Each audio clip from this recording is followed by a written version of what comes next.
Looks like the United States of America may lose more immigrants than it gains for the first time in 50 years. Who might come in and offset this trend? Oh, Canada.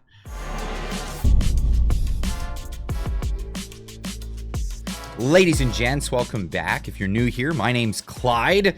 Hit that subscribe button. It's just right down below. Let's get into this story. The U.S. could lose more immigrants than it gains for the first time in 50 years, says this article. Oh, boy. Let's get into it. So a lot of this is written as if it's a negative thing. A lot of economists not liking the numbers as a lot of people leave. But here's some key features here. Economists across the political spectrum expect the United States this year will experience the lowest immigration levels in decades. Some people would celebrate that massively. And some degree, there are real possibility that migrant outflows will eclipse inflows. So more people leaving than coming in. Migration levels last year reached a long time low during the 2008 financial crisis, the last time that happened, which sparked a massive departure in Mexican migrants. Oh, so people who aren't moving to a new place to be loyal to that place. We've seen a lot of that coming out of LA recently, but the reality of the situation is ICE has been working very hard. They've been showing more people the door than an Argentine president showing government agencies the door. Afuera! Viva la libertad, carajo! By the way, you can get yourself one of these mugs at the store, as well as some of the world's best coffee. Link is in the description down below. You won't regret it. Let's get back to this, though. These are some of the numbers. A net outflow of migrants could stoke inflation, a risk economists already expect from the Trump tariff policy. It also could renew a type of labor shortage the country experienced during the pandemic. It could also foster industries coming back to the United States. This is the whole point. Yeah, there's some pain that may come in with that longer term. It could even have implications for fiscal policy, with fewer immigrants paying taxes supporting entitlement programs such as Social Security, said one of the economists, Wendy Elderberg. But I would say that a lot less people would be working under the table. Now, let's contrast this to what's happening in Canada, because this is the situation on the northern side of the border. Canadians are leaving the country in record numbers, and nearly 50% are from one province. Spoilers. You guessed it. It's the province with the biggest population, Ontario. People are leaving in en masse. They're leaving en masse. There are people leaving places like Quebec and stuff like that. There are people even leaving the western provinces. But there's a bit of a hope now that for people in those provinces that they may see a new alliance. They may see a new country come out of this. If not a new country, well then might become part of another country. But I digress. That's the trends that are happening. And some people will say this is not happening in British Columbia. Actually, that's growing popularity as we speak. According to a recent poll, the number of British Columbians wanting BC to leave Canada has grown from 20 to 28% in a little over 1 year. 2 weeks ago, the Premier said that he hates this discussion and that he wants it to stop. Oh, yeah, and he's very good at thwarting that with all the propaganda that they have to put on the Canadian populace. Now, where are some of the numbers of Canadians leaving? Where are they moving? Well, they're moving to the United States. That's the biggest destination for Canadians. We hear a lot about these days, we're so close to Europe. There's not a lot of Canadians moving to Europe. We all know what's happening in Europe. It's not the best thing going on. Now, there are some people leaving for warmer greener pastures, going even south of the United States border. Some Canadians living in Mexico, some people going to other places like El Salvador. That's a trend, but the biggest trend is the United States of America. Immigration from Canada to the U.S. hits a 10-year high. Tens of thousands head south. It's more than tens of thousands. We're in hundreds of thousands here. Census say 340, this is just the reported people, left Canada for the US in 2022. Now, it takes a while to get this data. Now, this article is from last year around this time. Now, I'm sure that as we've seen trends, the trends are going up. This is really interesting in this article where it goes, and some of the numbers, massive.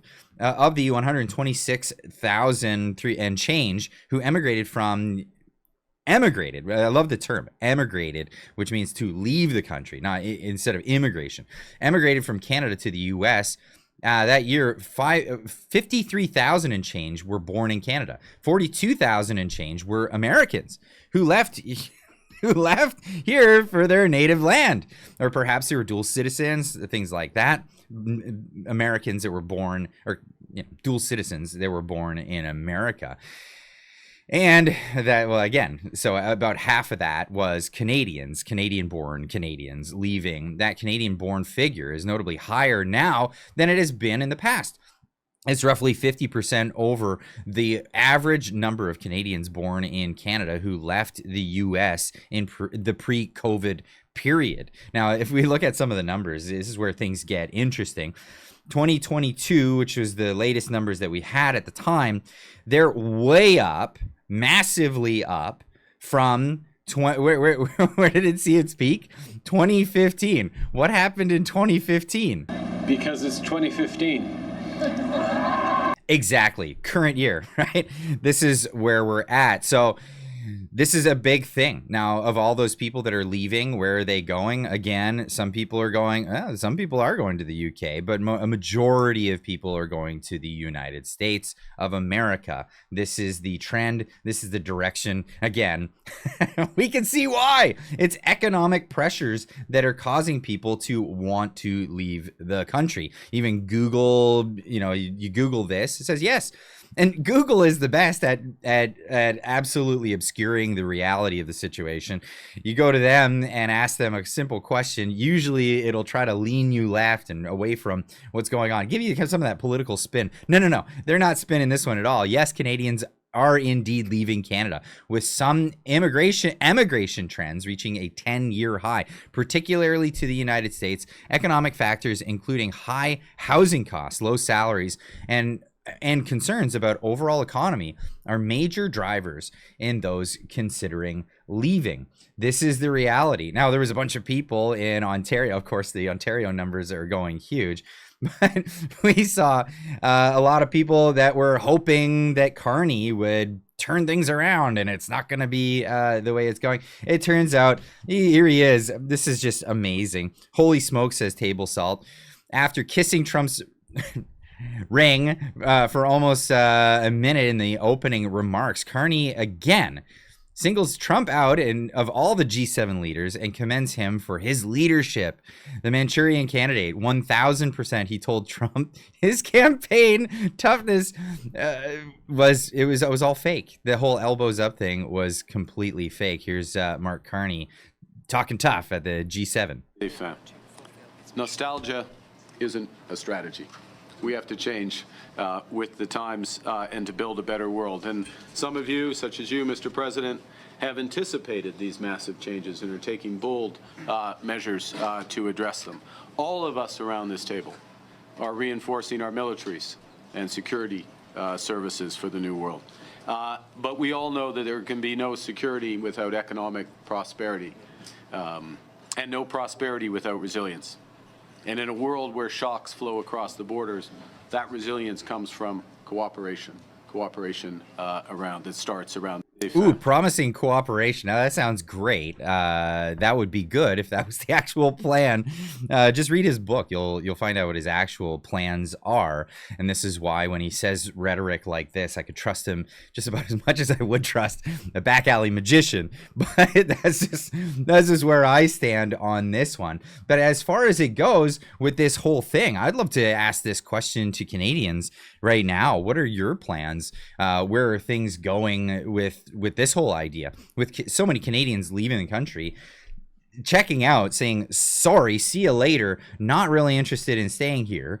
There, again, as I pointed out, there is a movement to leave Canada without leaving the place geographically that you are. I'd love to hear in the comments down below a consensus of like where people actually are. This is an interesting conversation piece, and it's an interesting way of looking forward at what's going on in Canada. Are you happy to stay where you're at? Are you reluctantly going to stay where you're at? You don't like the situation, but you're just going to stick around. You're going to stick it through. You wouldn't leave Canada if the worst happened. Or are you the type that you're going to stay exactly where you are, and yeah, you're leaving Canada. You're taking your province with you. I'd love to hear in the comments down below what people's sentiment is on this exactly. So leave a comment in the comment section down below. If you're not yet subscribed to the channel, I've been seeing a lot more traffic coming in from people that are not yet subscribed to the channel. You've watched a bunch of the videos. Now's the time. Hit that little button down below. And of course, we'll see you in the next one. Keep on trucking.